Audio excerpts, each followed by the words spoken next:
Welcome, friends, to the How-To Heretic. I'm Uncle Mark. And I'm Uncle Dan. And I'm Uncle Doug. And this is your user's guide to life on the outside. That's right. Leaving religion is the first step into a larger, better world. But it can also be a scary world. Things work differently now. Never fear. That's why we're here. We're your audio uncles. And with help from good friends and experts in all sorts of fields, we're going to share the stories and seek the knowledge to build a great life. After all, you only get the one that we know of, so you better make the most of it. You made the most of that. Good morrow to you, uncle peoples. Oh, good morrow. Hello. Uncles of all nations and lands, creeds, races. We got all the creeds. Yeah. What is a creed? Apollo Creed. When people say that, what does that mean? They mean the greatest rock band in music history. Well, get that creed out of it. Get Scott Stapp out of your head for 5 seconds, Doug. What is it? Races, creeds, religions, colors. What is a creed? I think most people, wouldn't they define that as like religion? I think it's a belief system. Okay, good. We hate that too. Okay, we hate creeds. Welcome to 177, number 177, coming at you. Boom. Hot and fresh. I am going to tell you something very silly, but it's going to end with a song. There's lots of silly in this whole show. I am going to finally piece out this part of the Book of Mormon. And I'm going to finish it off with something that's so dumb that all I can say about it is that it's over. Yeah, you're going to want to hit yourself in the head with a giant frying pan, for sure. And we mentioned to our beloved patrons just a few moments ago in the patron-only segment that we just rounded the corner on a year of the patron-only content. Yeah. So there are 52 extra bags of bullshit just waiting for you on the other side of that paywall, should you feel so inclined. Lest you think Uncle Mark is mislabeling that, just understand that unlike this show, that recording every week doesn't have anything going for it. So you can be a part of that if you become a patron. We'll tell you how later in the show. Yeah, so jump on that, and without any further ado, let's do a show.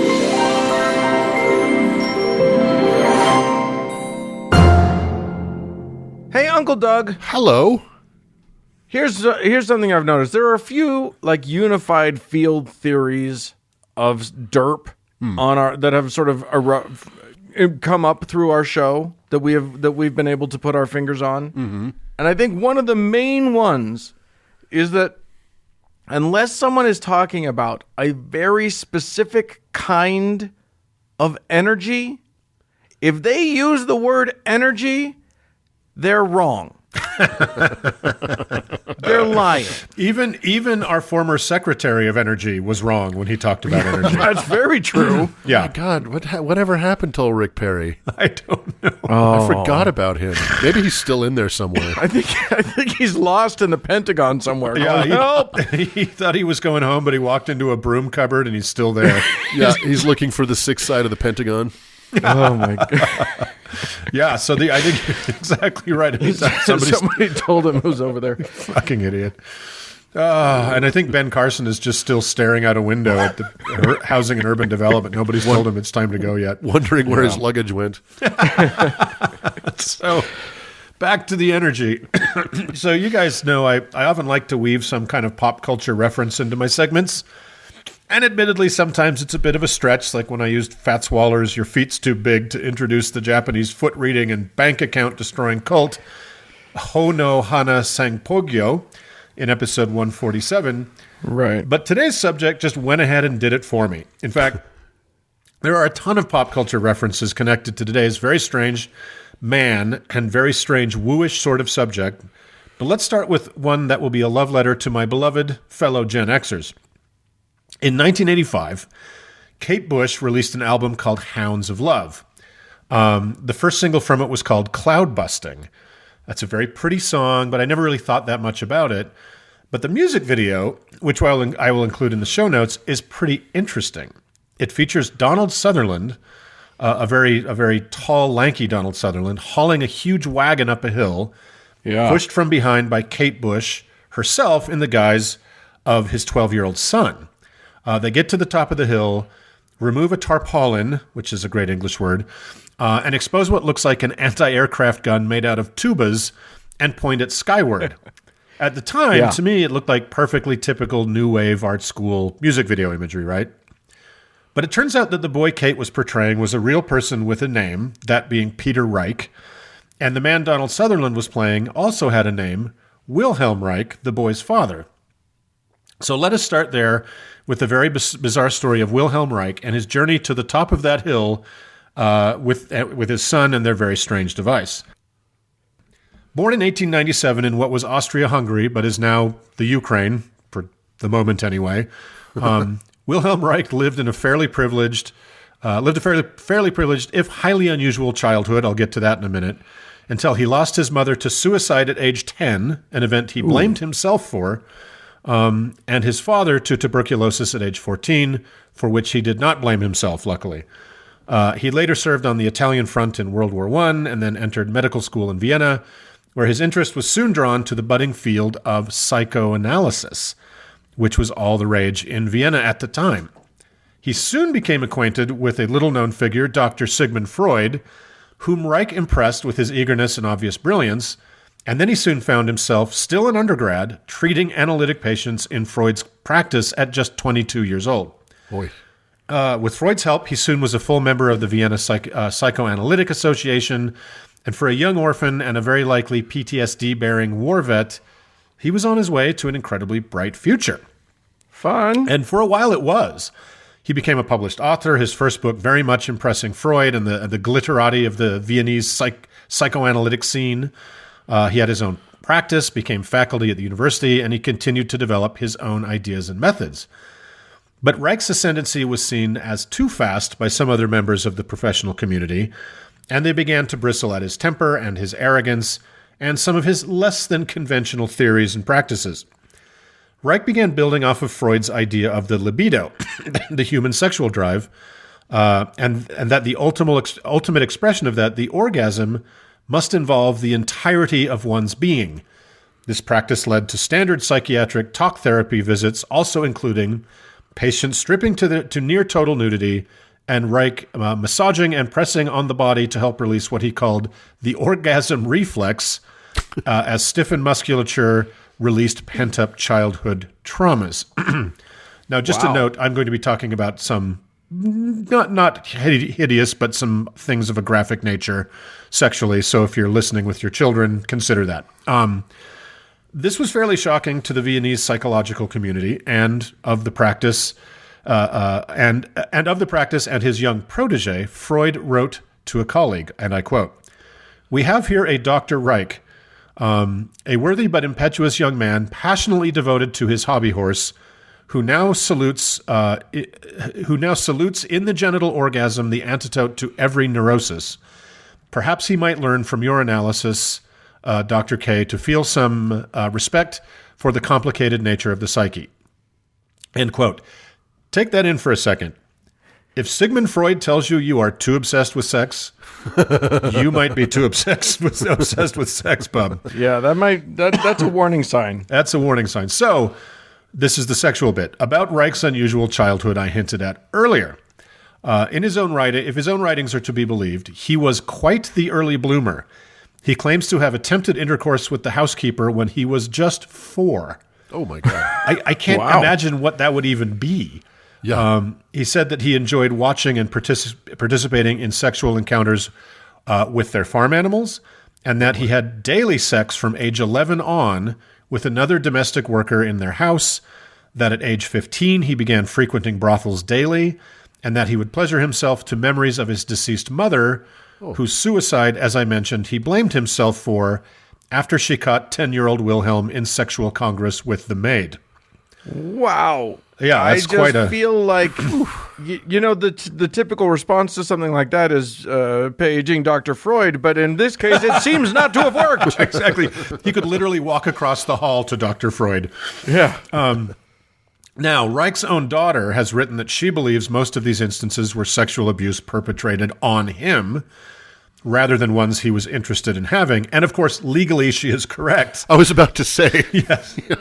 But, in her thinking, he spun it to make himself a consenting participant, even the instigator. Again, we know that a 4-year-old nor an 11-year-old can consent to sex with an adult or anyone else.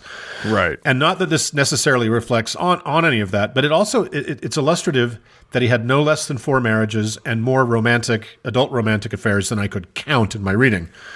So sex was very much at the front of mind for our friend Wilhelm Reich. He was later involved in something called the July Revolt of 1927, when the Austrian police killed 84 strikers and injured almost 600 more.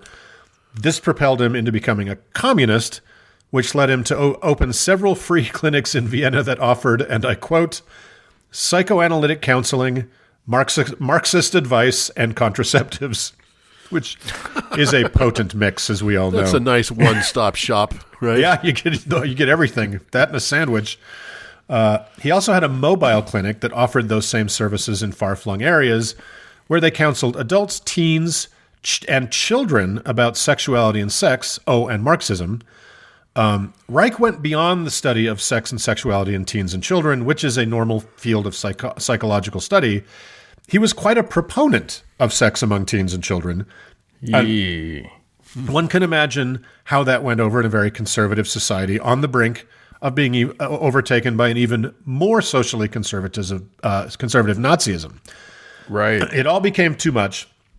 His stock plummeted, and he began a series of years in exile in Denmark, Sweden, and Norway as one job opportunity and professional association after another crumbled until in 1939 he literally caught the last boat out of Norway before the Second World War started and ended up coming to the U.S. I should note that he is Jewish. So he would not have fared well. No. Once in America, he began further research on some really wacky ideas, not really related to his actual expertise, that he'd been developing in exile in Norway. There he had begun to believe that there was some sort of observable electrical energy underlying the sex drive. In haphazard experiments, he began heating up bacteria and protozoa mixed with potassium until they glowed, then swore he was observing tiny tubules of light that he called bions. When the superheated samples later showed the growth of bacteria, he declared life had spontaneously sprung into the dead matter from nowhere, and that he had observed the actual origins of life in the laboratory. Now, he was no laboratory specialist, and his critics were able to show that this was simply free-floating bacteria in an unclean lab growing on the samples. Right.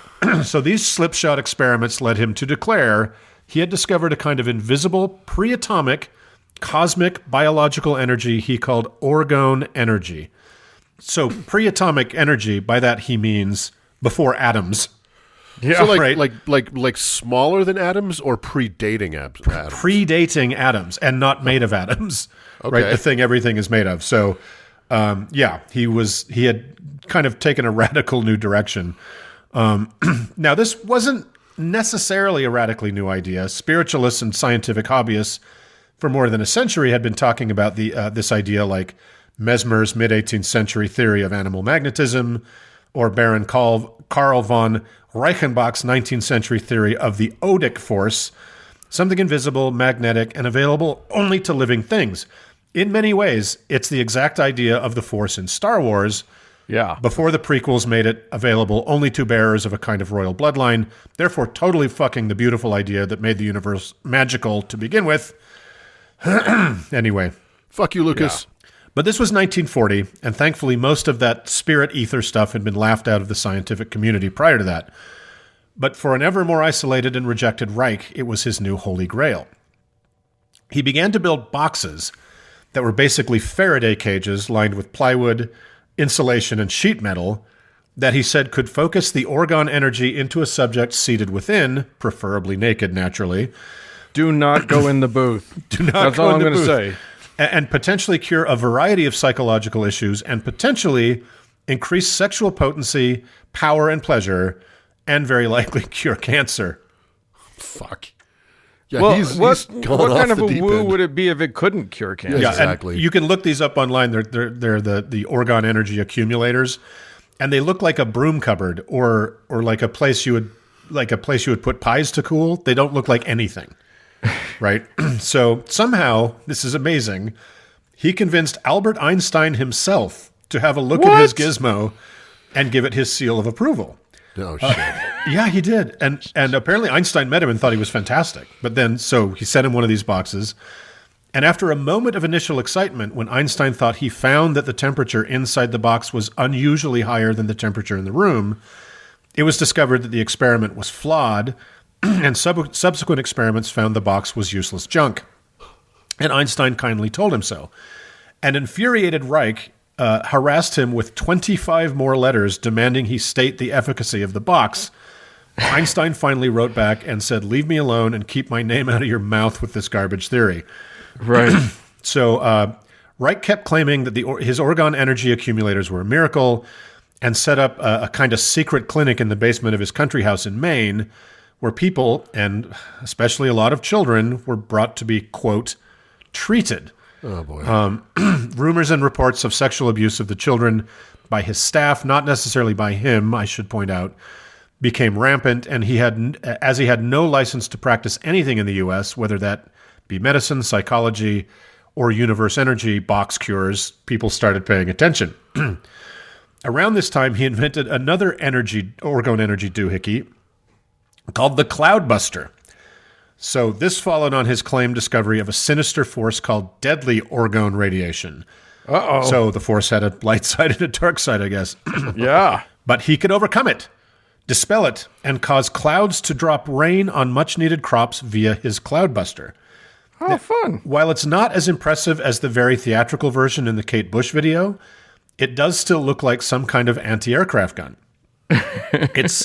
It's got 15 long aluminum tubes mounted on a tiltable tripod that you can point skyward, with then flexible tubes coming off the back of those that run down into a bucket of water. And that's it. That's the extent of the technology. Sounds really good. So very high tech. Desperate blueberry farmers offered to pay Reich for his service if he could make it rain.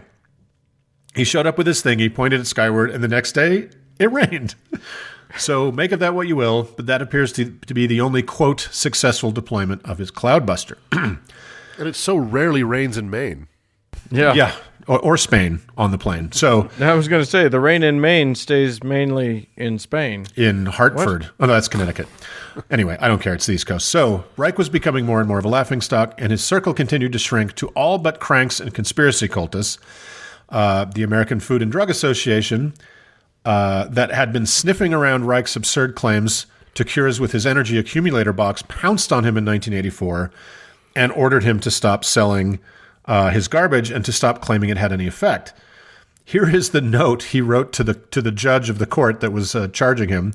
You said what year? This is 1984? No, 54.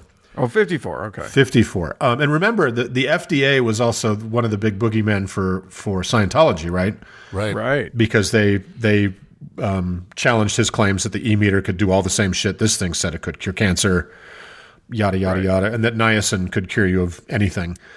So here's the letter he wrote to the judge in the court that was charging him, which is pretty crazy.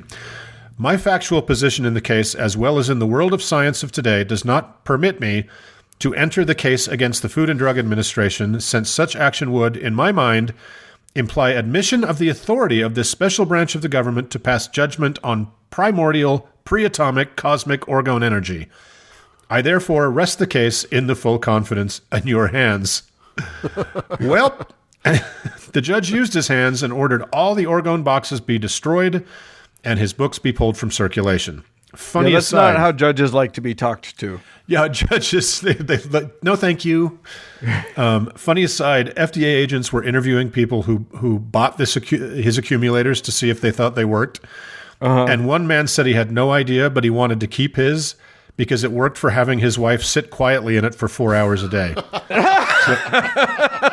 So there's a little honeymooner-style sexist humor for you, everybody. Love it. Straight to the cosmos, Alice. So this caused poor paranoid Wilhelm to deteriorate further. He said he had detected, quote, energy alphas, which were long cigar-shaped UFOs that were, because of course he did, that were poisoning the Earth with chemtrails of bad orgone radiation. Oh. He and his young son Peter would hunt them at night with binoculars. Then Reich would aim his Cloudbuster at them, claiming to have shot down several of them. It was soon discovered that he was violating the court order by still promoting his boxes and trying to sell them. So in a rather heavy-handed move, FDA agents forced Reich's son Peter, who at this time was like 12, and several colleagues to smash what remaining boxes they had secretly hidden with axes, and then they burned 6 tons of his books. Whoa. Even the pre-Orgone Energy psychological treatises that were kind of in the mainstream, semi-mainstream psychology, right? Yeah, that feels like a bit of an overreach. Yeah, not a day that covered the federal government in glory, if you ask me.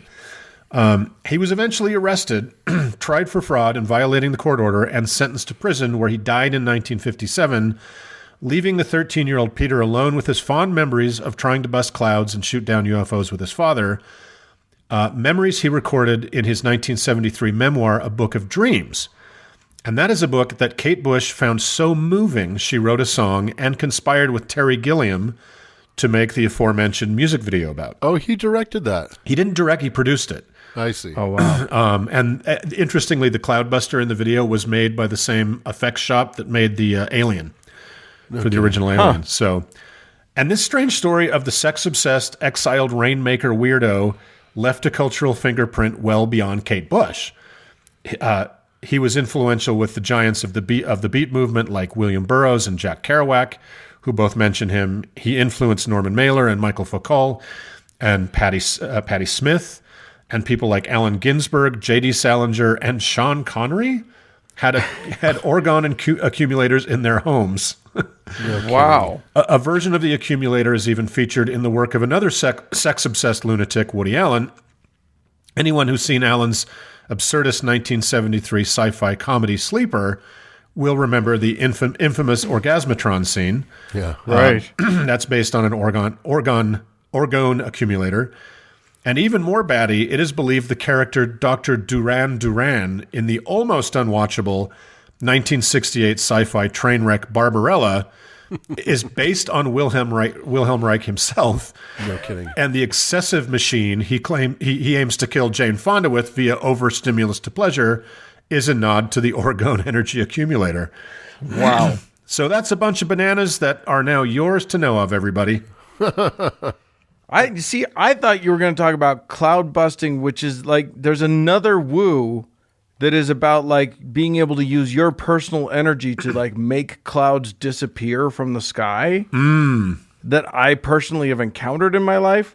So maybe we'll have to do that as a companion piece. Yeah, to this his one was at some to cause it to rain. Yeah, I had no idea. There you go. But it's so interesting. Like every time we talk about kind of, especially like mid 20th century figures like this and woos, they have such a huge influence in the pop culture as well. Yeah, it's kind of crazy how I'm so glad though that we have found that we've found finally the obvious link between orgasms and rain. I knew that there was one. Yeah. But I could never put my finger on what it was, and now it's clear. And Donald Sutherland. So we tied that all up with a bow for you folks. So that is Orgone Energy and cloud busting and Wilhelm Reich, which is not the story I thought I was going to be telling when I started reading about it. That's always how it happens. Thanks for that. Yeah. Everybody go out there and don't have sex with animals. Whatever.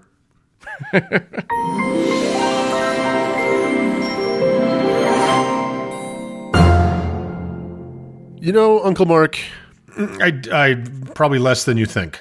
I always make that assumption. Yeah.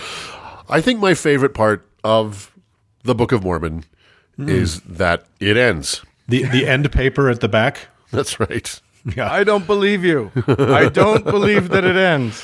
But today we may put an end to at least one tiny part of the Book of Mormon, but that's up to Uncle Dan. I promise you, this is it. We're done with Third Nephi after this. Oh, Yeah, this is Third Nephi Part 3. Yes, that's right. Yeah. Which, if it feels interminable to you, imagine what it feels like to me, I had to actually read it. Yeah, poor bastard. So, just to catch up, when we last left, the fictional ancient Native American Jews known as Nephites, they had just gone through some shit. Yeah, they Many lost a lot of their- good people. Yeah. Many of their major cities had been destroyed altogether, killing everyone in them. Most of the Other Haas. cities...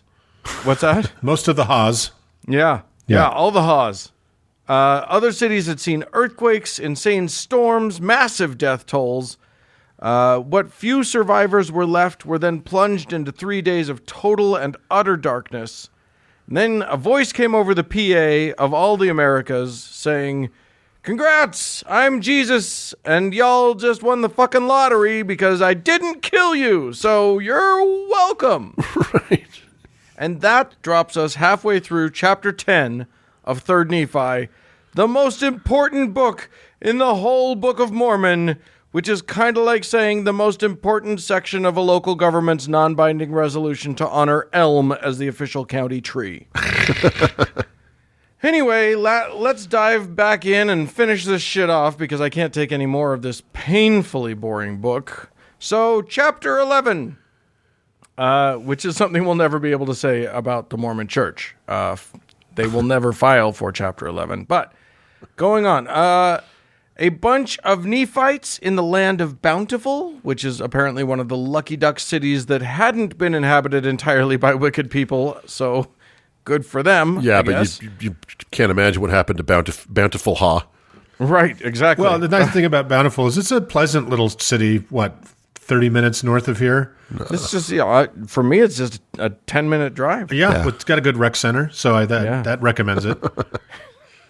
No, it's actually Bountiful, Utah is a terrible place. Yes, it is awful. And should probably be destroyed by the Lord, but that's a different thing.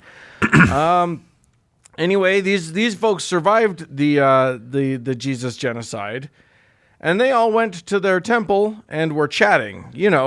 Just water cooler talk about what they were watching on HBO Max and how 90% of their people are dead now. Oh, and who is this Jesus fella whose voice seems to be able to speak to all of us at once? What's that about? When suddenly, another voice, only this voice had a really thick heaven accent because nobody could understand it. And though it was soft and gentle as a voice, it pierced them to the center, whatever that means. So then the voice spoke again, and they still didn't understand. And then it spoke a third time, and this time the voice really enunciated clearly, and everyone finally understood. It was God! He said in his soft, piercing, almost not understandable voice, quote, "Behold, it's soft and piercing. I don't know how to do that voice. Anyway, behold, my beloved son, in whom I am well pleased, in whom I have glorified my name, hear ye him." Okay, why did he have to say it 3 times? Oh my God. Repetition is all this book has at this point. Because God is a town crier.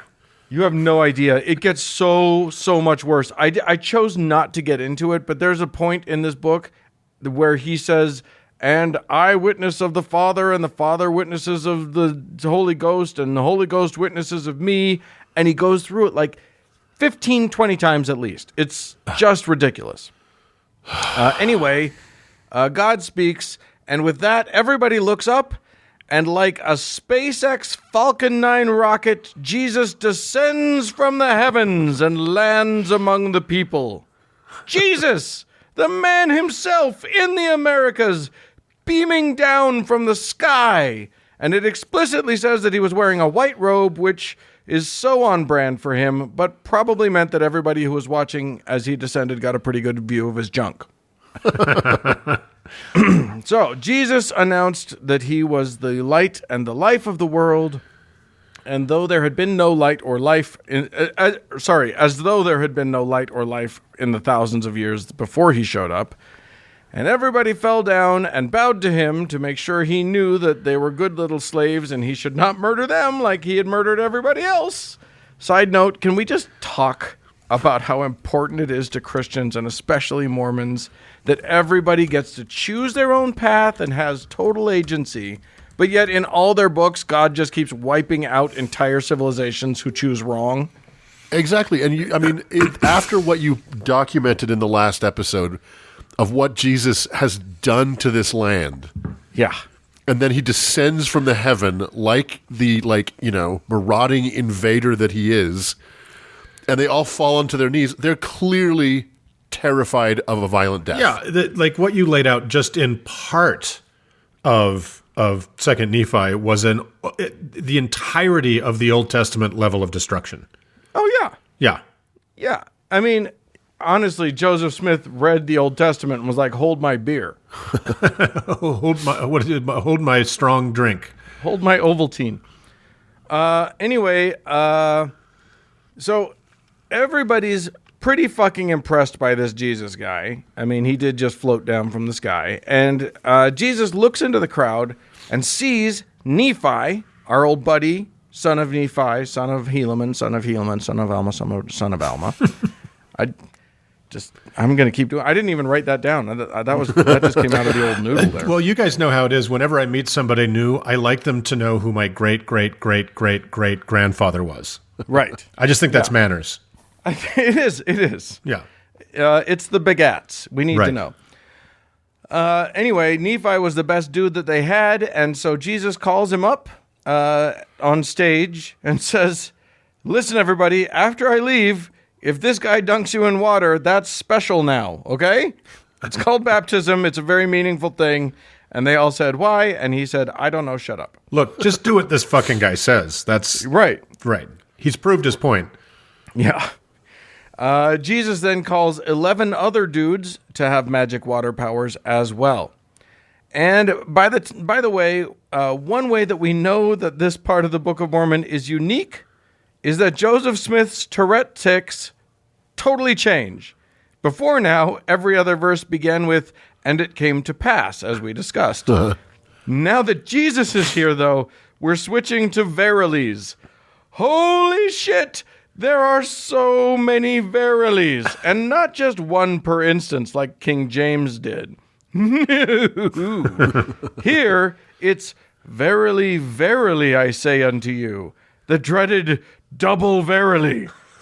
All the time. It's just how Jesus begins every fucking paragraph. Which is crazy because we know that two verilies do not make it, and it came to pass. Like that's right? It's just maths. It's just an old saying. We all know this. It's just doubling up on something does not make it better. Right. You remember when in The Simpsons the school came upon a huge amount of money and everybody got what they wanted? And Otto, the bus driver, all he wanted was, those guitars that are like double guitars? Yeah. It's like that.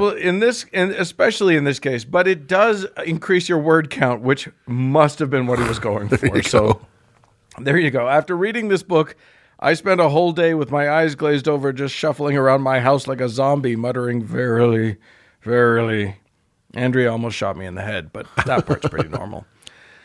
Okay, so the Jesus World Tour has begun, and he's no dick. He knows better than to bore the crowd with stuff from his awful new acoustic album. No, he launches straight into his biggest hits. He does, and I shit you not, the Sermon on the Mount. Oh my God. Literally just cribs it, mostly word for word from the King James Bible, adding a few small flourishes here and there. For example, the King James Bible says, blessed are the poor in spirit, for theirs is the kingdom of heaven. The Book of Mormon says, yea, blessed are the poor in spirit who come unto me, for theirs is the kingdom of heaven. Most of them aren't changed at all. It's just pretty much a direct ripoff. Now, 3 Nephi chapters 12, 13, and 14, therefore, are basically exactly the same as Matthew chapters 5, 6, and 7.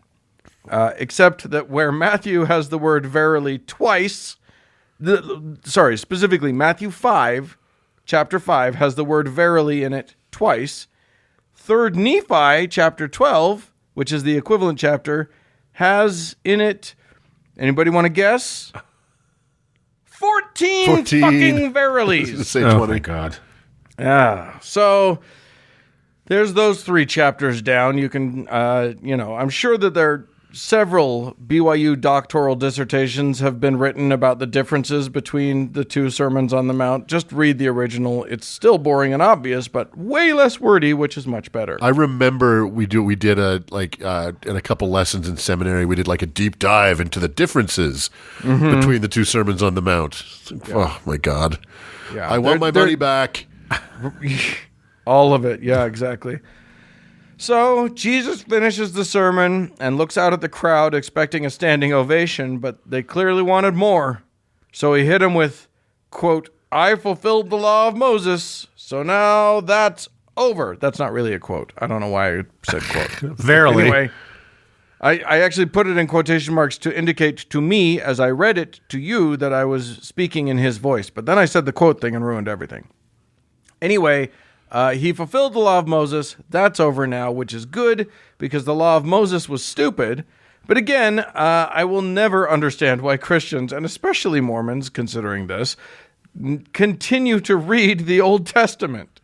Jesus says it's over. What the fuck are you doing? Yeah, well, in Matthew, in the Bible, In the real one? yeah, he says he has not come to change the law of Moses. Right? He said all that stuff. Not one jot, not one tittle. It all remains in place. Well, he said both things, but of course it doesn't contradict itself because it can't, because it's perfect. Right. Verily, exactly. verily I So- say unto you. But I didn't know the Book of Mormon said, yeah, all that old stuff. Just chuck that. He's 100% clear. He clarifies that completely in the Book of Mormon. So that's nice. Then he launches into a whole thing about how, back in his hometown, he said that the great shepherd, had other sheep, but they were idiots and totally thought he was talking about the Gentiles. But no, duh. He was talking about missing secret tribes of Jews. These guys, the Nephites, and the other lost tribes. So take that. Oh And yeah, here's what's that? I remember. I'm there, baby. Testify. Yeah. And here's where we learn something about Jesus. He repeats himself, like a lot. I talked about it earlier. Yes, he blathers whole chapters of the Bible, so there's that repetition. But even when he's just saying new stuff, oh my God, he says it over and over again, but literally back to back to back, because Joseph Smith was a pathetic hack. So he reiterates that there are other lost tribes and that he's going to go to them too. And he occasionally pauses to remind everyone that they're supposed to write down everything he says. Are you writing this down? Good. So anyway, I already said this stuff to the people in Jerusalem, and now I'm saying it to you, and then I'm going to go say it to the other lost sheep. Did I already say that? Did somebody write that down? I better say it again. I pity the court reporter of Nephi era America. Right? That had How some fast kind of. can you write on gold? Yeah, how fast can you the pound court these reporter is words just- into gold? Yeah, using reformed Egyptian to keep up. It's like shorthand. Yeah. Then there's this little nugget, a wink, if you will. This is chapter 16, verse 7. It says, "Behold, because of their belief in me, saith the Father, and because of the unbelief of you, O house of Israel, in the latter day shall the truth come unto the Gentiles, that the fullness of these things shall be made known unto them." Get it? Hey, it's that's us. almost like that's talking about Joseph Smith getting this truth to us in the latter days. Ooh, latter days. That's good. Write that down for later. Latter days. A latter day. Tomorrow is a latter. To cut me off when it becomes a legal problem. Tomorrow is a latter day. Here's the funny thing about the latter days. The original name of the church that Joseph Smith founded was just the Church of Jesus Christ. Mm-hmm. Yeah. And or the Church of Christ, maybe. Which is funny. So he didn't intend to use the term Latter-day Saints when he first named the church, but after 5 or 6 different names, they settled on that one, on the longest, most clunky name known to mankind. Well, then they kind of didn't settle on it, but now they have again. Yeah, exactly. Right. And in like 2 to 3 weeks from now, they won't again. Yeah, once he dies, we'll see what happens. Then Jesus kind of runs out of steam, which is a theme in this book. Here's the thing. He's really losing his crowd. So much so that he accuses them of being weak and unable to understand him. He's like, go home and ponder what I've said. I'm going back to heaven, and then I'm going to go to those other lost tribes that I was talking about. Have I mentioned the other lost tribes? Anyway, that's what I'm going to do. Well, but let's not forget, too, that this crowd that he's losing has yet to bury their dead. Yeah. Yeah. It's a rough time. And Everybody's or to a little locate shell-shocked. the living. Like they don't know if their families are still alive. Right. Right. Yeah, it's a weird moment. It's a weird moment. But I will say this. For a genocidal maniac, Jesus was an old softy at heart.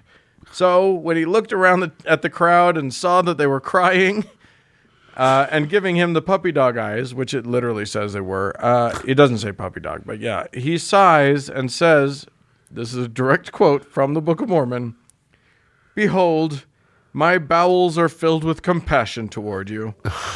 See, when you said he was running out of steam, I wondered if the local cuisine was upsetting to him. Yeah, maybe. You know, it's exotic. He's not used to what's in the water. It makes sense.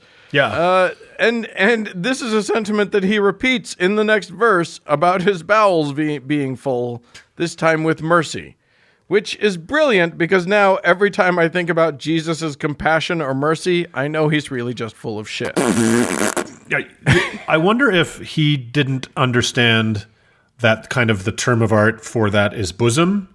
And right, it's kind of my heart and my chest and hey, you know what? You just pick a body part and run with it.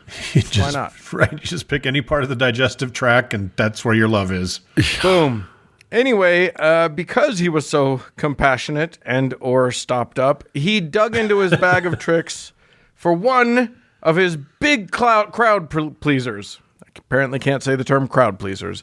And he kind of looks out in the crowd and he's like, all right, do I got any sick people in the crowd? Sick, lame, blind, leprous, whatever. And so everybody runs out and grabs their grandma or, whoever they've got that, can't see or whatever and brings them up to the 500,000 people he just killed. I was about to say, that seems kind of an insensitive question to a population you have just stomped on. Right. Anybody hurt? Has anybody had a house fall on them recently?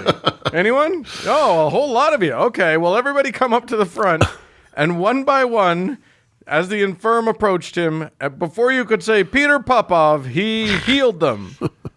So that's a good trick. That's always a fun one. Then he said, now for my next trick, let's bring all the children up to the front. And they brought all of the kids up, and Jesus stood in the middle of them and told everybody to kneel.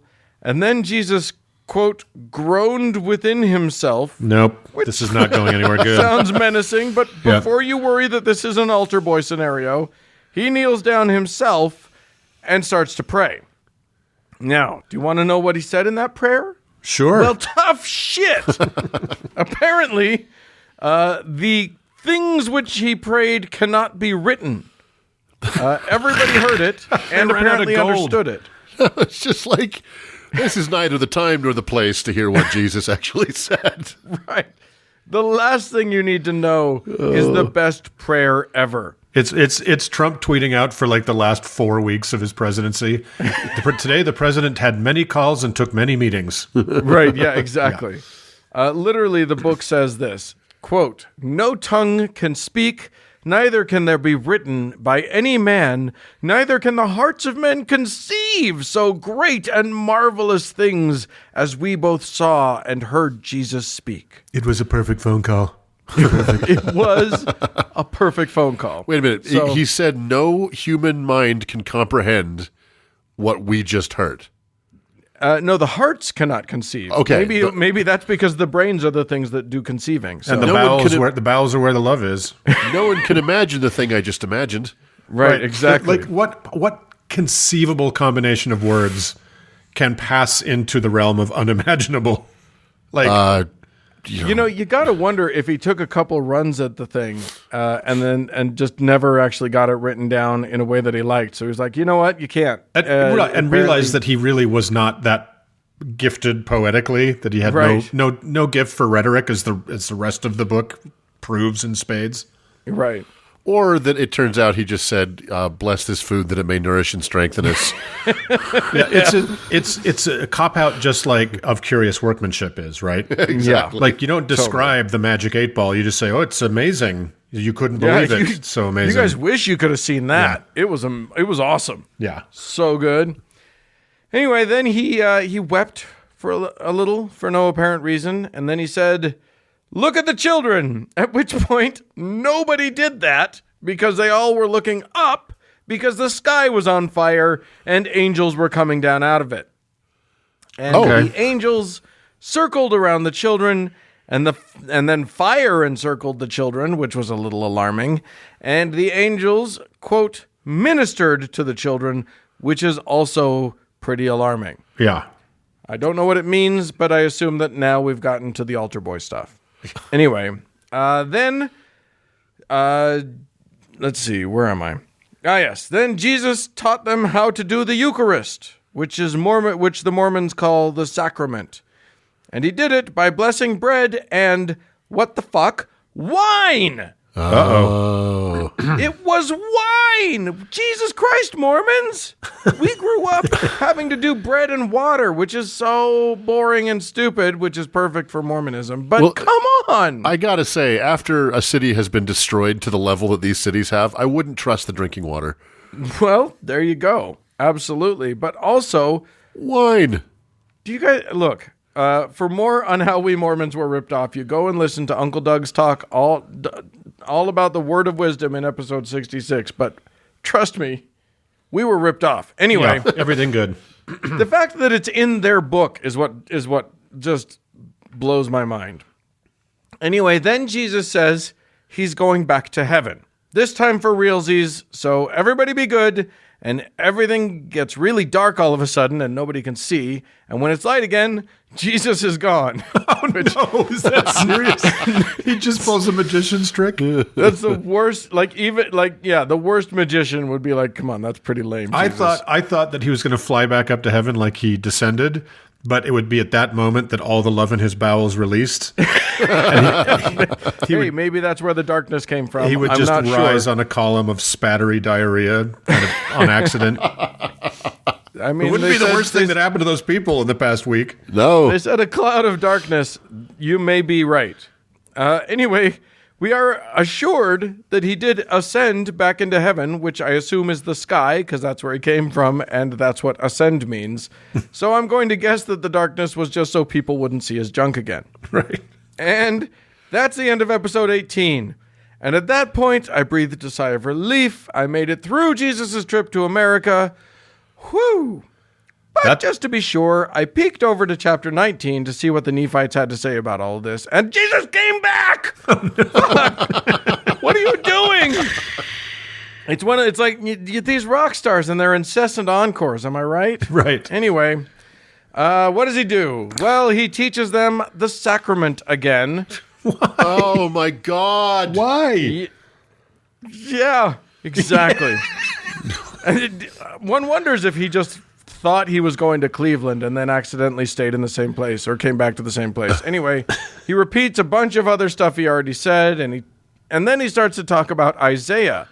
Now, you might say to yourself, the Nephites wouldn't know anything about Isaiah. How would they know anything about Isaiah? Being on the opposite side of the planet and all.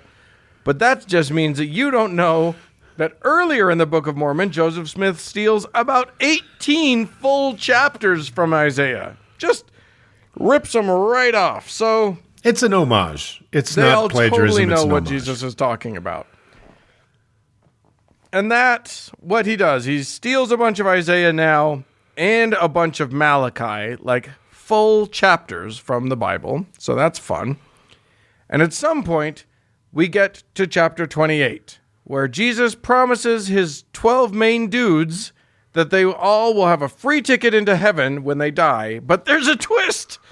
3 of them turn that offer down. Mm-hmm. Now, Uncle Mark, back in episode 39, you talked about what they asked for instead.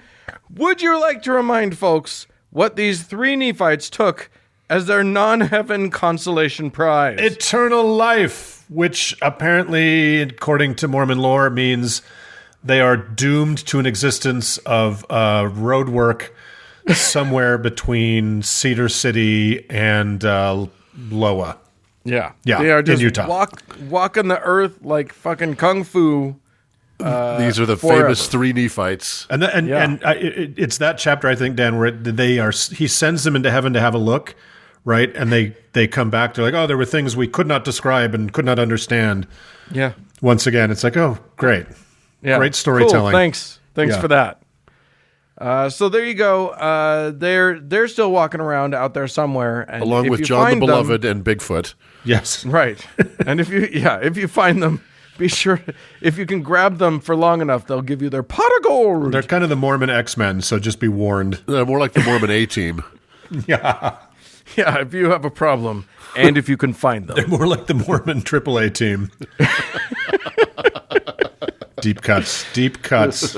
Oh my God! So Jesus, nearing the end of his time in America, launches into a whole big thing about how one day, a long time from now, this book will get into the hands of the Gentiles, non-Jews, not like all of you Native Americans who are totally Jews, and they'll read this, and that will mean that I, the Lord, have started gathering my flocks, and this book will restore the gospel to the world, and that'll be really amazing and totally cool. So anybody who's in that time period should definitely not make fun of this book, because, it's 100% legit. And woe unto them. And also, miracles are real, and special people can totally get direct revelation, and prophecy is true. So, just for future reference. And then, go ahead. Oh, I was going to say, is that the end? No. Oh, God. And then, we're almost there, though. Don't worry. Oh, my God. Then Jesus throws in... I love this. He throws in a quick moment about not being mean to Jews, which I thought was nice.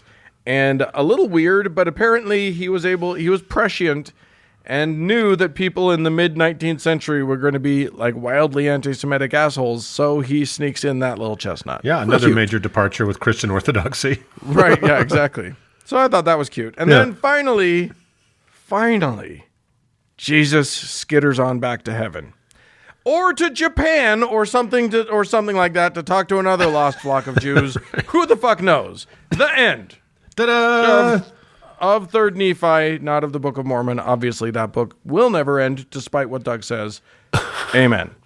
I love this idea that there's this list of tribes he's got to visit, Yeah. and that they must be ranked in some way. Because whether Right? I don't know if it's alphabetically or by righteousness, but somebody's at the bottom of the list. Yeah. So somebody had their town destroyed and had to wait like 3 weeks for Jesus to show up. Yeah. It's the tribe of Winston. Yeah. It's just still waiting. So, Oh, my God. all right. Well, that is over. It is. It is. And so- it will be a while before I venture back into this book. So, Let's move on in the name of Jesus Christ. Amen. Amen. woo!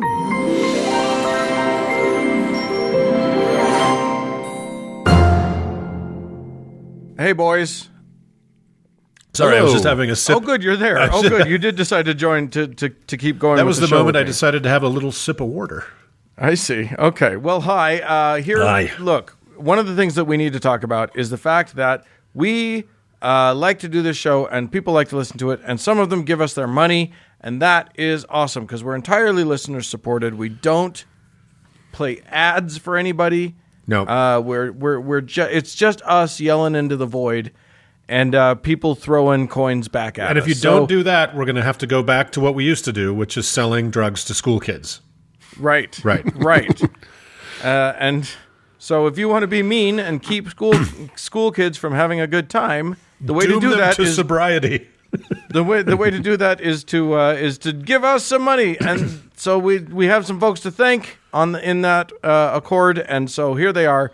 Thanks so much to Dan, to Venable, thanks to the other Mike, not that Mike, the other one, and to Barbara. And so those people are winners for the week in terms of money, but money's not the only way to support us. You can support us too by going to iTunes or wherever you get your various podcasts, and you can write us a nice review. You can give us 5 stars, and that will help us a lot. So here's this week's nice review. When you give us 5 stars, you enter reading it on air lottery, right? Well, when you write a review, Yeah, that's if you right. just give us 5 stars, that's nice. But we're not just going to read stars. Star. Star. So here's this week's winner of you wrote us a review, and now we're reading it on the air. This is from Zpostate, and it's titled "Dang Good Uncles," which is nice. Since my real life uncles are all Trump sniffing QAnon nuts, it's great to have some audio uncles to give advice in this wild, crazy world. Dan, Mark, and Doug gently guide us through the ins and outs of religious nuttery every week. It's literally the only reason to wake up on Wednesdays. All 3 are great, but for the record, I'm Team Doug. Oh, we found one. Hey, Boom. Nice. Somebody rooting for the underdog there, Uncle Doug. That's the amazing. membership of my fan club has gone up 100%. Yeah. Excellent. So there you go. Please feel free to go onto one of those venues and give us the 5 stars that we definitely don't deserve. Write us a review. We certainly appreciate it. Or give us money by going to howtoheretic.com and then click on the support us. thing and do the thing. And then you're supporting us. Yeah. And don't you feel good about yourself And then when you you're get supporting us? all that 52 free extra bits of the show. Well, Boom. not free. You have access to them. That's right. I fucked that up. Sorry, guys. It's fine. Yeah. It's fine. They've come to expect it from us. Totally. They know. That's why they love Doug more than me. All right. Thanks, everybody. Let's keep going.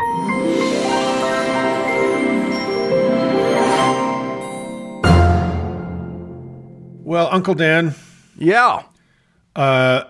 we 3 live in a place that I would describe as anything but flat. Yes, indeed. Right? We have purpled mountains majesty. It's true. It's true. And We although have, we do have one of the flattest spots on Earth not far from here. Yeah. It's true. As a matter of fact, if you go to Wendover, Nevada, or West Wendover, Utah, you will get to see if you go to their they have a tourism little shack Yeah. that you can go to, and one of the tourist attractions that they'll tell you about is one of the bullet points is titled simply "Curvature of the Earth." Yeah, well, whatever. It's a flat place. It's a very flat place. Right. Right? Doug, you know about Well- flat places. Well, do indeed, dear uncles. I have been putting off this subject since the earliest days of this podcast because it is so dumb, so asinine that one cannot help but come away from researching this dumber and less hopeful about our species than when one started. We have a few of those subjects, and it's like we all know we've got to do it at some point, and none of us want to pull the card. Exactly. Right. I was It's really like- hoping. It's like when I did the BYU electroshock program. I'm like, I don't want to do it. We got to do it. I was hoping that one of you would take this on and spare me the few precious brain cells I have left. Nope. Alas, you No, both failed me. I was too busy ruining my own with the Book of Mormon. I'm Fair sorry. enough. Yeah. You both failed me. So today, let's just get it the fuck over with and let's talk about flat eartherism. Yeah, this is so dumb. Okay. In a nutshell, modern flat earthers believe that the Earth is a flat disk surrounded by the Antarctic ice wall, several hundred feet tall, surrounding the entire edge of the disk, Oh my god. covered with a huge glass dome. If you want to go online and Google flat Earth, model flat Earth, and look at what it's pretty ubiquitous. It's one of the few things that all flat earthers, all adhere to is this model. They all believe this, or for the most part, huh? For the most part, yeah. I mean, the glass dome model is God. extremely. It's a ubiquitous. terrarium. And they actually refer to it as a terrarium at times. Yeah. The sun and the moon are small objects under the dome that rotate around the disk, which gives us day and night. Shut up. And of course, this truth has been hidden from the populace by take your pick: NASA, the royal family, big oil, big pharma, the Vatican, and before you ask, yes, the Jews. Obviously. This is, You know of what course... what we need Cody to do every time we mention the Jews in a conspiracy theory? We need a little klezmer sting. They're like a little clarinet. I'm going to start a band called Klezmer Sting. Oh, this is all such nonsense, and as we'll talk about, every one of these beliefs are crazy and easily disprovable and stand in opposition to all available science. However, as we'll discuss, this is not nearly the insurmountable issue for flat earthers as it should be. Firstly, remember, the actual truth is being suppressed. Therefore, one should only rely on experimentation and evidence that one can perform and observe themselves. Unless it doesn't go right, in which case don't rely on that Fantastic point, exactly. The experiments that have been suggested and performed by flat earthers all over the globe are at once ridiculous and pathetic, but more on that in a couple minutes. It is the fundamental mistrust of our current body of scientific evidence that allows flat earthers to exist. The belief, now let's go back a little bit, the belief that the earth is flat is ubiquitous in human history because it looks flat. Yeah. The size of the earth being what it is, 79,017 miles in diameter, or 24,901 miles in circumference. Whew. No matter how high one were to climb on any mountain in the world, one cannot see the curvature of the earth from its surface. It's too big. To the ancient mind, it's the same reason that everyone believed that the earth was the center of the universe, because it looks and feels like the earth is not moving and the sun and stars rotate around our fixed point. I mean, it's logical to think the earth was flat before you had any reason to doubt that it was. Right. Right, but you also think it's dark when your eyes are closed. Exactly. And then you open them and you're like, oh, holy shit, it's not dark. Wait, Exactly. hold on, it is again. Wait, now it's not. Now, because the earth looked flat to the naked eye, nearly all ancient models of the earth were flat, and therefore any reference to the earth in ancient texts, which unfortunately include the Bible, refer to the earth as a flat plane or disk. This will, sadly, come back to bite us in the ass in stupid ways thousands of years later. You say disc, but I've read parts of the Bible, and one part says it has 4 corners. So Exactly. I say it's a square. That's exactly right. The Bible is not clear on the nature of the earth, as it is not clear on many things. But you're right. One of them refers to it as a disc, and one of them refers to it having 4 corners. But that's not our Maybe problem it's to one of solve those here. discs with corners. That's what I hadn't taken that into account. I There you apologize. go. The ancient Greek philosopher and mathematician Pythagoras is credited with being the first person to propose that the earth was a sphere in the 6th century BCE. Legend has it that his study of the moon led him to understand that it was not a disk, but spherical, and then so logically was the earth as well. Since then, every scientific breakthrough has proven this hypothesis true. Within years of Pythagoras, contemporary astronomers saw that the shadow of the earth on the moon during a lunar eclipse was round. In the 3rd century BCE, so not long after Pythagoras, Aristophanes not only proved that the earth was round, but predicted its circumference to within 1 degree. Wow. Yeah. These were smart people. Then, of course, Ferdinand Magellan and Juan Sebastian Elcano completed the first circumnavigation of the earth in 1522. And now, of course, we have orbited the earth, landed on the moon, and watched our spherical earth rise over the lunar horizon, and sent probes to the furthest reaches of our solar system, which have sent back countless images of Earth, and even video of the moon orbiting our blue dot. You don't believe that, do you, sheeple? Or have we? Yes, we have. Here's the thing about this, and it's the fundamental difference between actual science and conspiracy theory. The Earth does indeed look flat, like I mentioned before. The idea, as embedded as it is in our brains today, that the Earth is a sphere was very hard to wrap your head around 2,500 years ago. But that's what the evidence and data suggested. It was to many terrifying to realize that we were living on an enormous sphere, just as it was terrifying to learn only a generation ago that we are living on a series of fractured stone plates, sliding over a sea of magma, or that the universe is not just expanding but accelerating, and we don't yet know why. But that's what the evidence and data suggested. But because it was hard to comprehend, and if one relies only on what their own eyes can see, the flat Earth model persisted for centuries in different cultures around the world. In fact, it lasted in China until the 17th century. But at the dawn of the 18th century forward, We put away childish things that our ancestors believed, including, but not thankfully limited to, the flat earth. Although seemingly a thing of the past, the flat earth model never fully disappeared. There were some, mostly laboring under biblical literalism, who still kept the flame alive. Among them were Washington Irving, author of Rip Van Winkle and the Legend of Sleepy Hollow. Oh, I know, it's kind of weird, among others.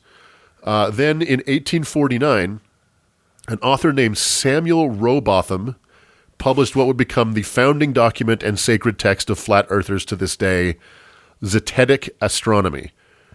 This is a compendium of several scriptural references to the flat earth and laughably insufficient experiments proving the same.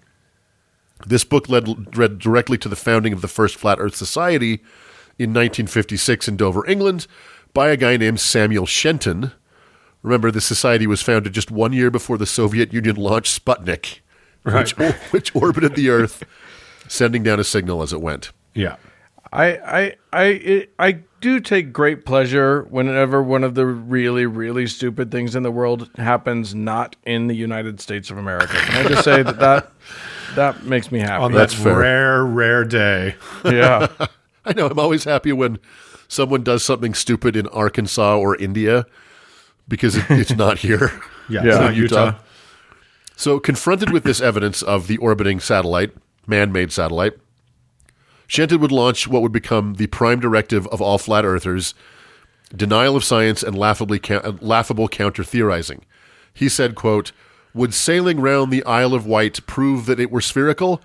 It is just the same for those satellites." So there you go. We're off. Boom. Although Got us. Yeah. Although the flat Earth model would never went away, and even though it had a text of its own and now an official society to promulgate it, it consisted of a vanishingly small number of people, like hundreds of people, and existed on the edges of polite society with its cousins like necromancy or glass-looking. Then came the age of the internet. History will be the judge, but it seems that the last few years have certainly cast into doubt whether, on balance, the internet will be seen as a net positive or net negative for the human species. With the internet, particularly YouTube, the flat Earth conspiracy has exploded over the last several years. 7 or 8 years, really. Flat Earth YouTube channels exist with tens of thousands of subscribers, with some somewhat well-produced content, some very, very badly produced content. Likewise, debunking channels and websites have grown apace with the flat Earth content. Although we'll talk about this later on, the harder people try to debunk this shit, and the more prominent the debunkers, including Neil deGrasse Tyson, among others, the more credibility some find in the conspiracy, which is the fucking insanity of these conspiracy theories. Yeah. Well, it just proves it. You give it oxygen, and you've just proven it. What do? It's like cancer. You know what I mean? You can't ignore it, right? But you also can't reason with it. So there's no reliable census on the actual number of flat Earth adherents, but the estimated number ranges from several million to several tens of millions worldwide.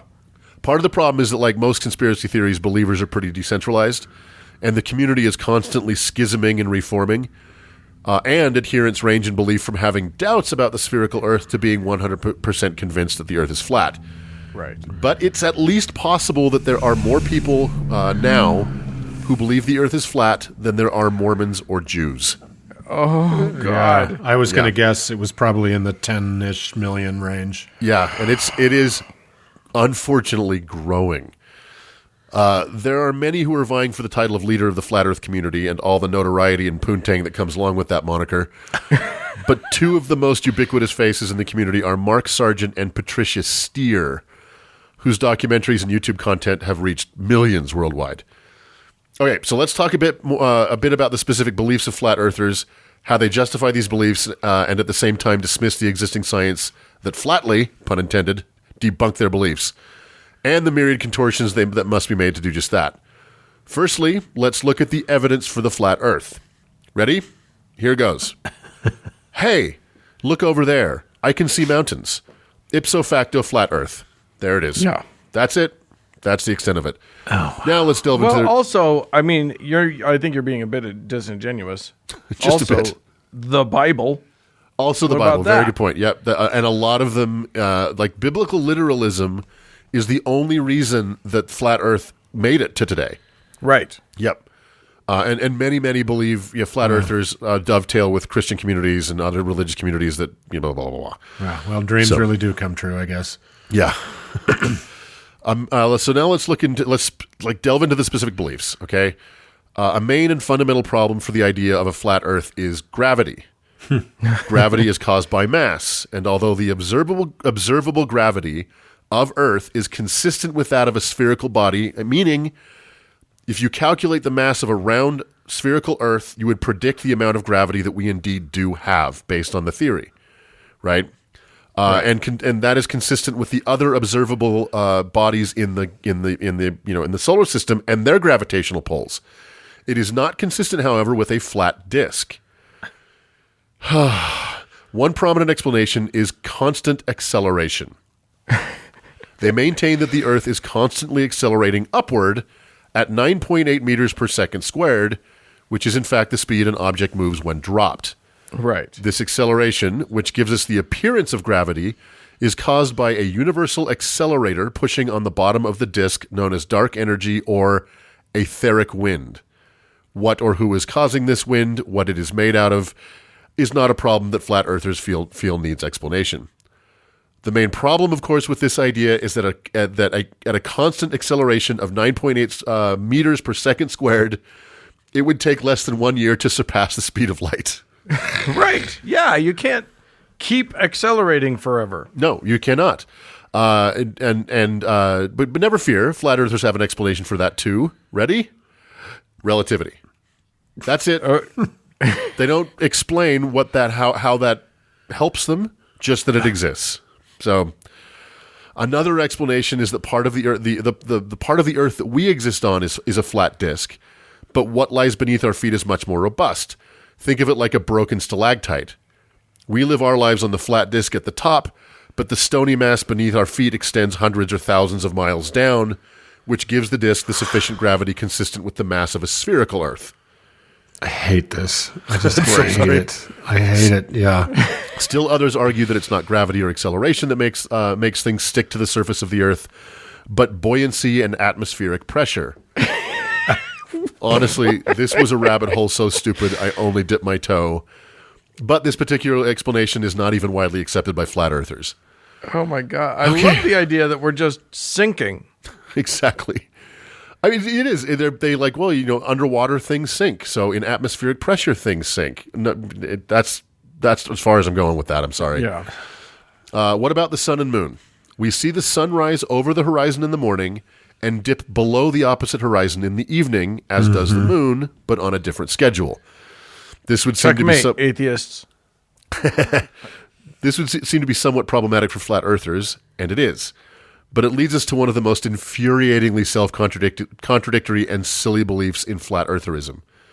As stated before, the sun is a small, localized light source that rotates around the flat disk, acting like a spotlight, giving us the appearance of day and night.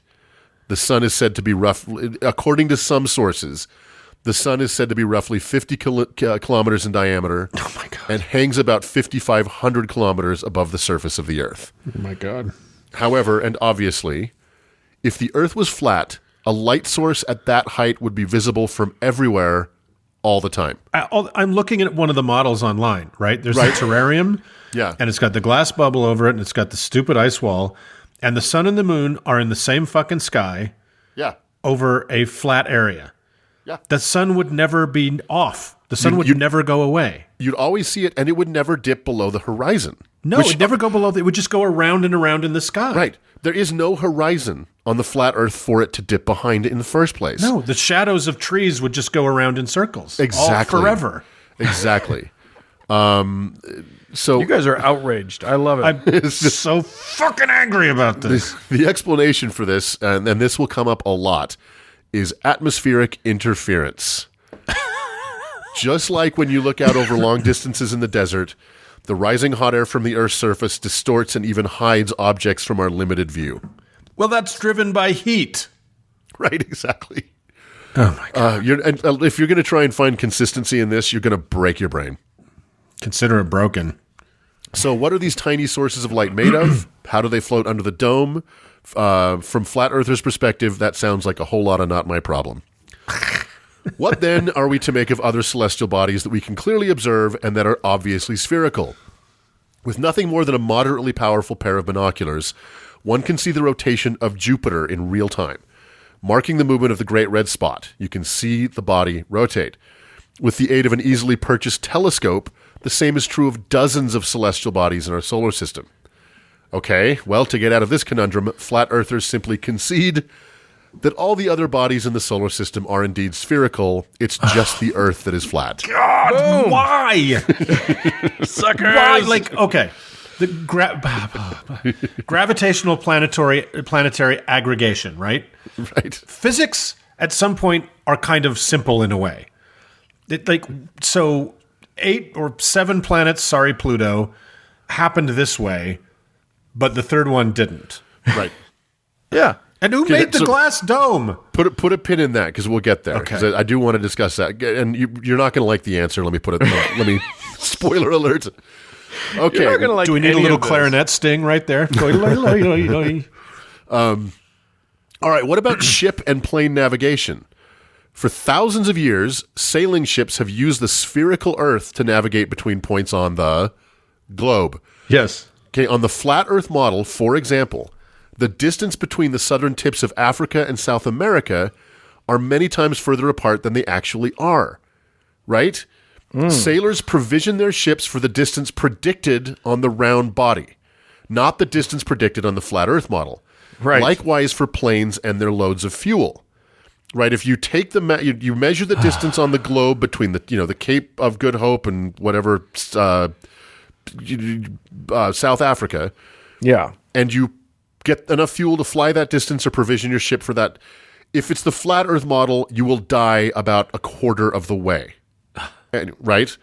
Yeah. So, they don't have a great explanation for this one, except that increased fuel consumption by motorized ships and airplanes lines the pocket of big oil. Oh, yeah. See, you're just buying into their narrative now. Wake up, sheeple. Shall we talk about the ice wall? Let's talk about the ice wall. Yeah, buddy. Yeah, this is where we get all Game of Thrones. I love it. Exactly. The entire flat Earth disk is surrounded by a giant ice wall, some several hundred feet tall, which is Antarctica on our silly globe model. And flat earthers gleefully describe it as similar to the wall in Game of Thrones.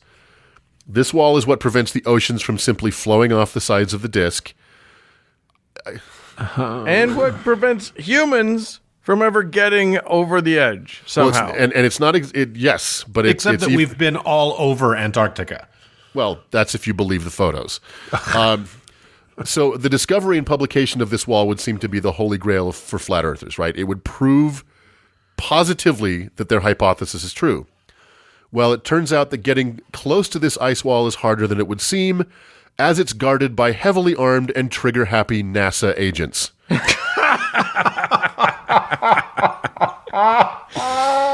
Yes. And those Oh my God, these guys with their horn rim glasses and slide rules and pocket protectors are out there fucking...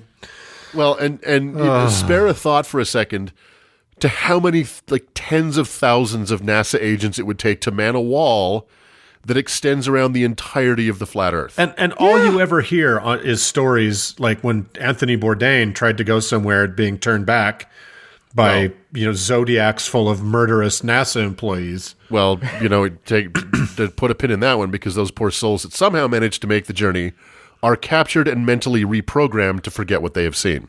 Oh, of course they will. I should have guessed. How about the dome? How big is it? What's it made of?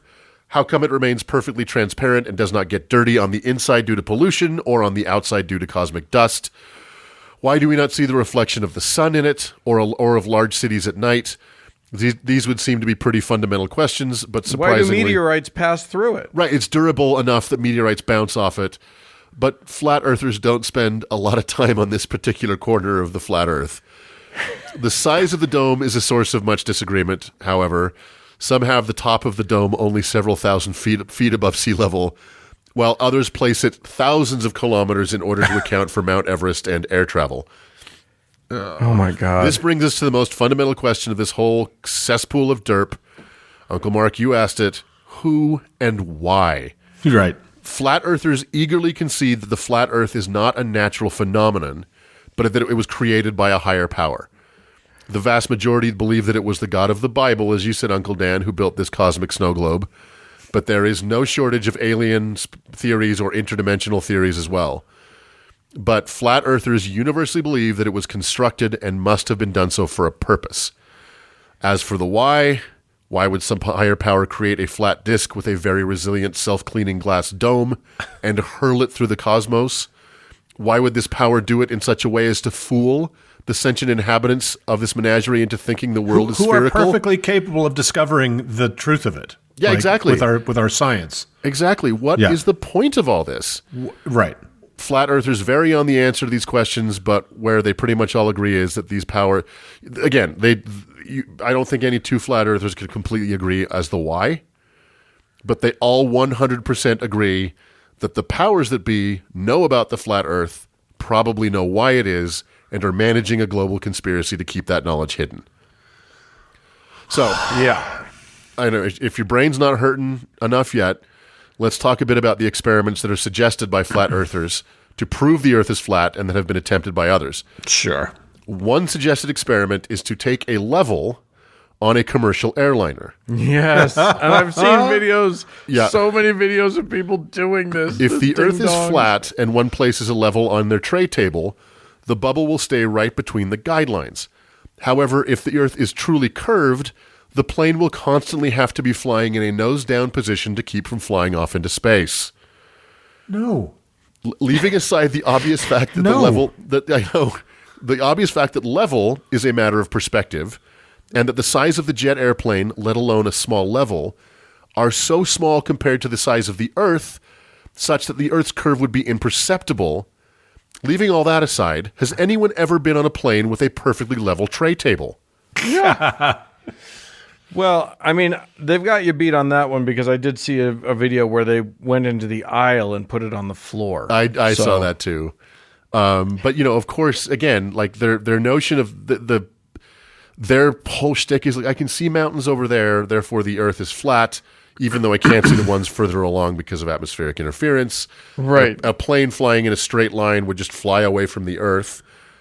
God help me. Okay. One man, Mad Mike Hughes, decided to put his money where his mouth was and tried to reach... Formerly of Flat Earth. Formerly of Flat Earth. He tried to reach the glass dome himself in his homemade steam-powered rocket.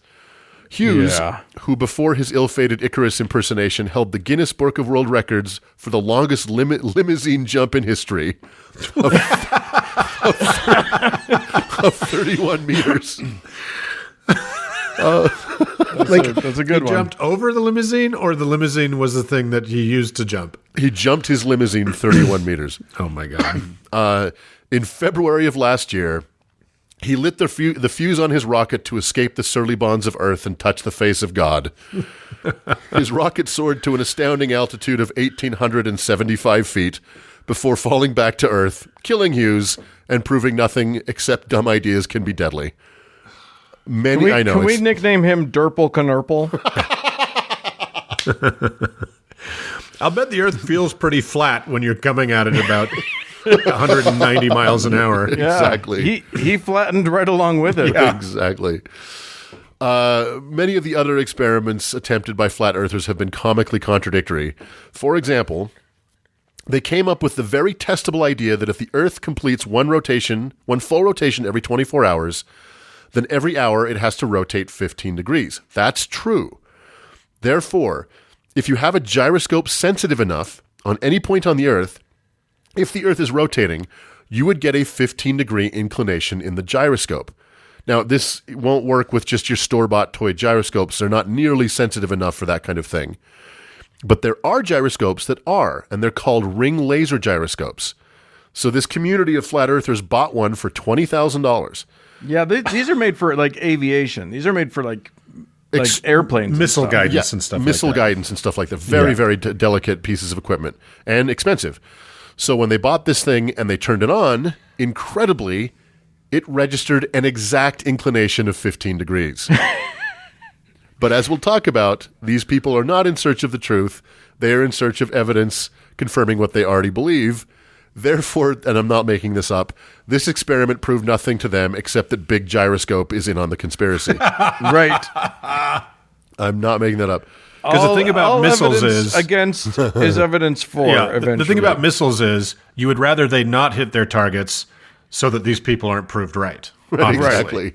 Yeah. And this is their go-to for any evidence that contradicts their model. It's just all part of the conspiracy. Right. So if you back them into a corner, that's where they're going to go.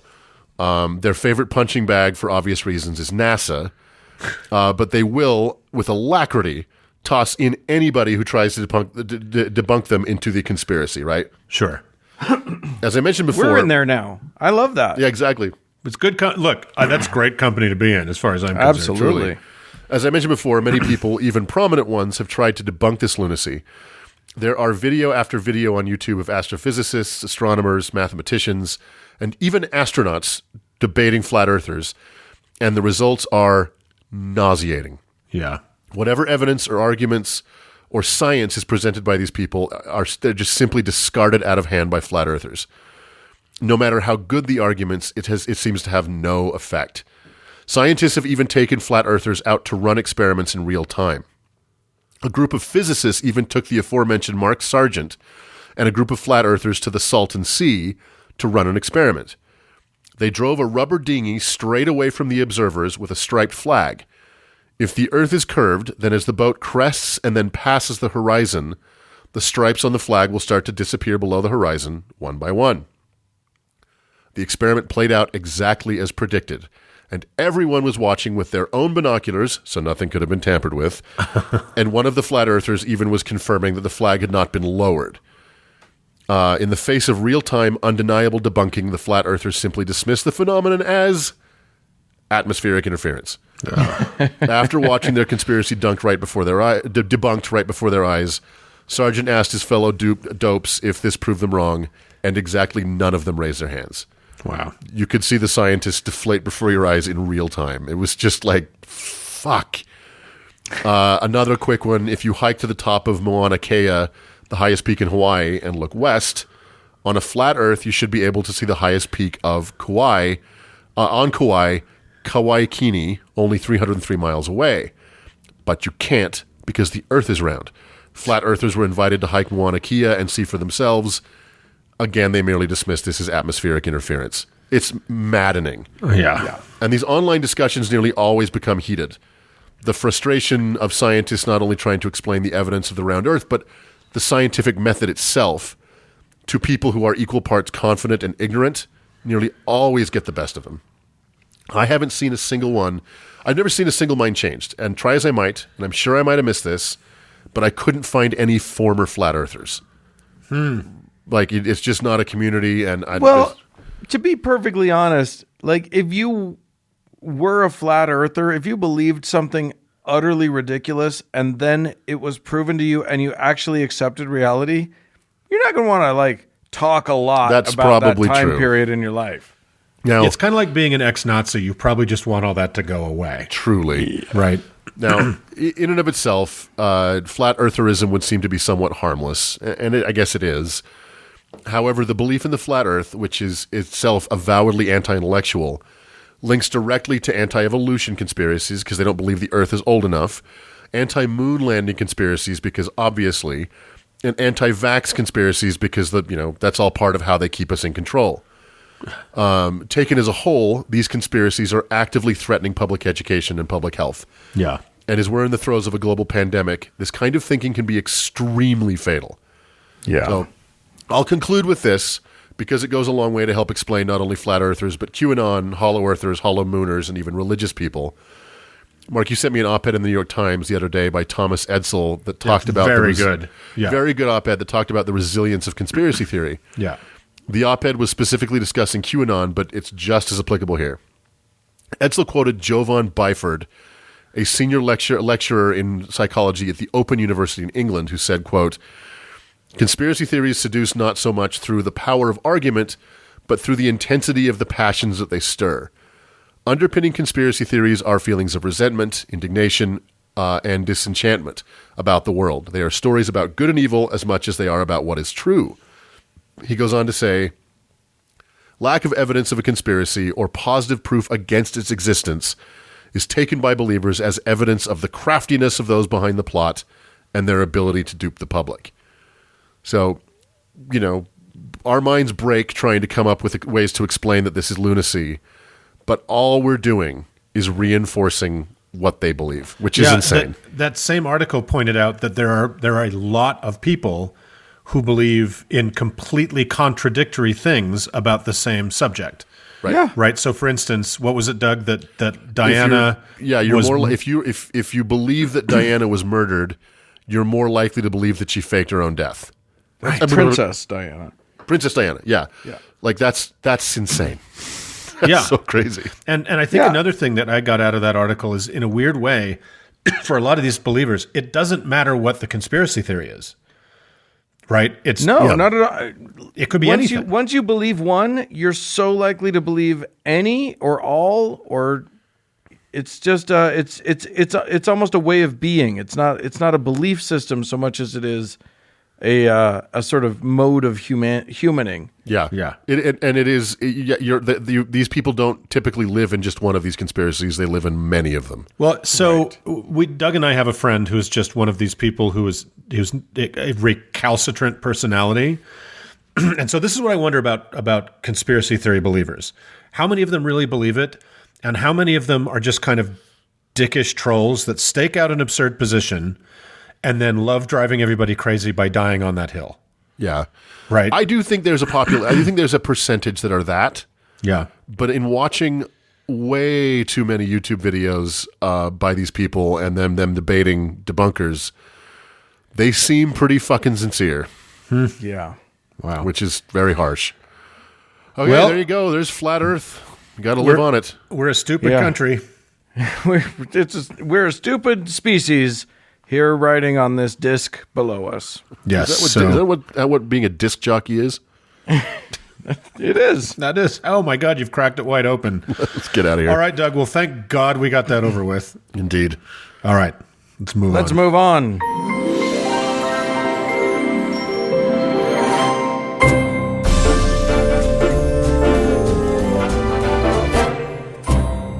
Well, friends, that's it for this week's stupid show. Hey, if you feel like you're floating around on a disc, send us an email at howto@howtoheretic.com. Or if you are rising to heaven on a column of diarrhea, leave us a voicemail about it. 903-88-HOW-TO, which is 903-884-6986.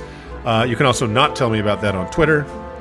And as always, gratitude to our most generous patrons. And, of course, thanks to Cody Layton for editing the show. And thanks to all of you, dear friends, for tuning in. Bye, friends. Bye.